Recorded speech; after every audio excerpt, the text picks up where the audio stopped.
Good morning, welcome back to another video, and today we are going to be talking about Caesar's devil fruit, the gas fruit. Now just stick around and enjoy the video. Okay, so like I like to do for all of the science behind the particular devil fruit, I want to go over what is gas, but for this video. So what is the component of this devil fruit and like what is it, blah blah blah.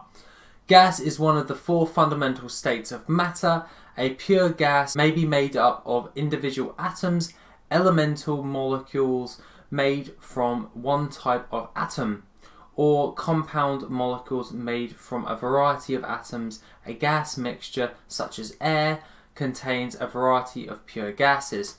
According to NASA, the gases of Earth's atmosphere, or the air that we breathe, is 78% nitrogen, 21% oxygen, 0.93% argon, and 0.04% carbon dioxide, which is obviously something that smoker can produce as well. There are trace amounts of neon, helium, methane, krypton, and hydrogen, as well as water vapor within the air as well. And I just wanted to cover that because that is what Caesar's devil fruit actually can control, produce and manipulate, and what Caesar technically is now that he has this devil fruit. Now there are shown abilities that Caesar does have, and we're going to cover those because that is absolutely insane. And they do a very, very good way of actually using this devil fruit. And the first one is the Gas Robe, and this is where Caesar generates a cloud of poisonous gas and sends it towards his enemy.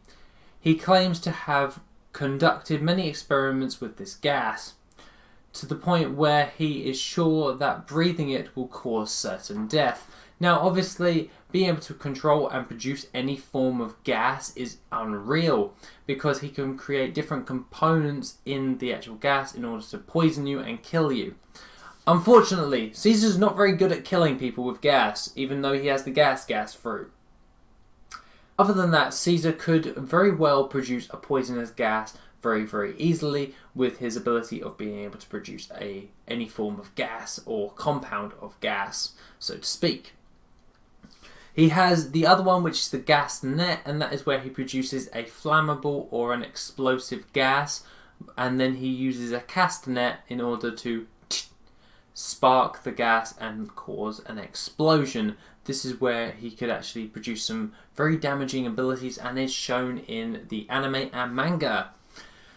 Other than that, I do find that to be a very, very strong ability, especially if you are in an enclosed space, as that could produce a major amount of damage in order to actually defeat his opponent. Other abilities that he can do, because he can control any form of gas, is the Karakuni, and that is where he removes all of the oxygen from the air around him, therefore suffocating his opponent so they cannot get near him nor fight him. And Luffy has to jump back, go in, jump back, go in order to actually fight him, because he cannot breathe in that form of radius around Caesar.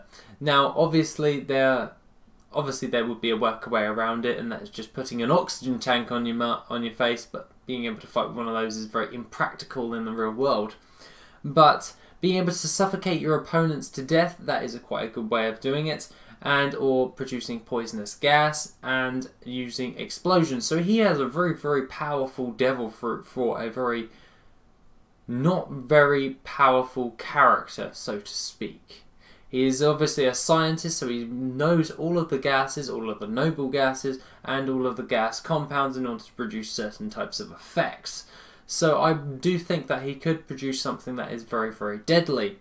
Other than that, he does have other abilities, such as the Blue Sword, where he produces a flame in order to actually fight with. And this goes into the idea of an oxyacetylene torch. Now we've seen these, and or a propane torch, and we use a flammable gas in order to actually ignite a flame and keep it burning. And that is basically what he is doing. He's using either oxyacetylene. He could, or any other form of flammable gas. I'm just going to go with oxyacetylene just because it's the most understandable to actually use, or I could just go with propane, but we're going with oxyacetylene because it sounds cooler. So he's producing this oxyacetylene at a high velocity, coming out of the hilt of a little sword. Theoretically, he could actually just produce it out of his arms and produce flame arms, where he could literally just burn people to death. But at the end of the day, he produces a flame sword in order to fight. Now, obviously, this sword can't actually make contact in the real world because it is basically just a flame. And you can cut through a flame because all it is just the ionization of air around it. But at the end of the day, the flame sword, if you get hit by it, because it is a blue flame, it's going to be flipping hot regardless. Even if it is a orange flame, it's going to burn your opponents. But at the rate that Caesar was actually using it like that, really, really fast, the flame would actually pass by Luffy and still wouldn't be able to actually hurt him that much.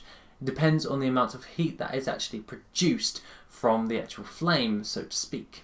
Now, I won't say that Luffy is invulnerable to the blue flame sword, because if you get hit by it and it is a good hit, you are going to burn and it's going to hurt. But such as if you're moving your finger through a flame, it doesn't hurt.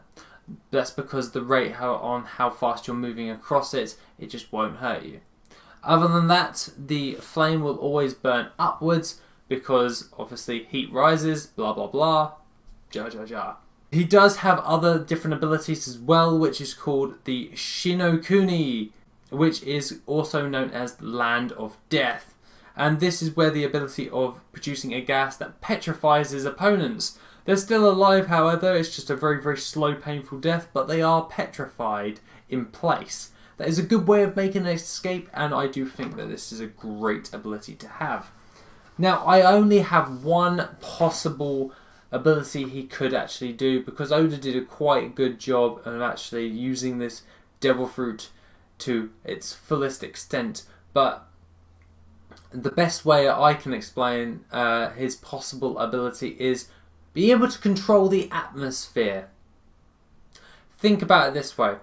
If he was able to awaken his devil fruit, which I'm pretty certain he has some form of basic knowledge about awakenings, because he is a scientist that did research devil fruits, he could, if he actually did become awakened, he would have the full extent of being able to control a really strong area around him. He could theoretically control the atmosphere around him, therefore being able to pretty much hold the world to ransom if he really wanted to.